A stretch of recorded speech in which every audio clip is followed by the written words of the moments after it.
చేస్తే మిమ్ముల శివాల్ర నుంచే తరిమి కొడుతుంది తెలంగాణ. మళ్ళీ ఒకసారి చెప్తున్నా, మీకు పాలనపరమైన దోషాలు జరిగినప్పుడు మీరేందిరా పరగొట్టేది? పాలనపరమైన అహంకారాలు తలకెక్కినప్పుడు మిమ్ముల పడగొట్టినట్టే ఏ అధికారానన్నా తెలంగాణ కూలదన్న తందుకు సదా సదా సదా నిలబడే ఉంటుంది. అది ఆదమరిచి చప్పట్లు కొట్టుకుంటూ ఉంటుంది. అవసరమైతే ఎల్లగొట్టేతందుకు కూడా సిద్ధంగానే ఉంటుంది.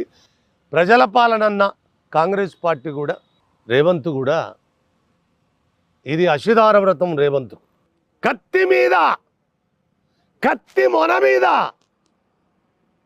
వ్రతం చేస్తున్నాడు. నువ్వు ఎంటిక మారు, ఒక వెంటిక వాసి ఏ మారితే ఖడ్గం మీద ఉన్న వ్రతం కట్ చేస్తుంది కదా. ఇది మర్చిపోవద్దు అని చెప్తున్నాను. మరవద్దు. మళ్ళీ ఒకసారి ఆ దుర్మార్గము ఇక్కడ తలదిప్పి చూడొద్దు. మీరు ప్రజలకు వినమ్రంగా పాలన చేయండి. మీరు ప్రజలకు విధేయంగా అడుగులేయండి. ప్రజలకు విధేయంగా ఎత్తుగడలు వేసుకోండి, మార్పులు చేసుకోండి. ప్రజలకిచ్చిన మాటను నిలబెట్టుకోండి.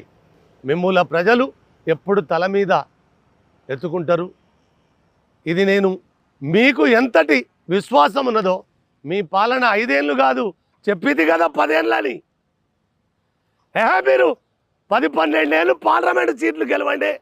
ఇదే ఆర్టికల్ సాక్షిగా చెప్తున్నా. మీరు ఒకరి ఎంబడి ఒకటి కుట్రలు చేసుకోకపోతే 10 ఏళ్ళ అధికారం మీదే. ఒకవేళ 10 ఏళ్ళ అధికారం తలకిందులైతే తప్పు మీదైతే తప్ప ప్రజలది కాదు. నాకు అనిపిస్తుంది 10 ఏళ్ళ పాలన మీది. కానీ ప్రజలకు విధేయంగా ఉండాలి.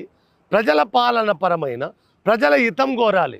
ప్రజల హితం కోరిన ప్రభుత్వం 10 కాలాల పాటు వర్ధిల్లుతుంది అని నేను మనసా వాచకర్మని నమ్ముతాను. ఇదే ఉస్మానియా గడ్డ పైన చాలామంది విద్యార్థులు రాజకీయ నేతలయ్యారు. విద్యార్థులకు అందరికీ చాలా దగ్గరి సంబంధం.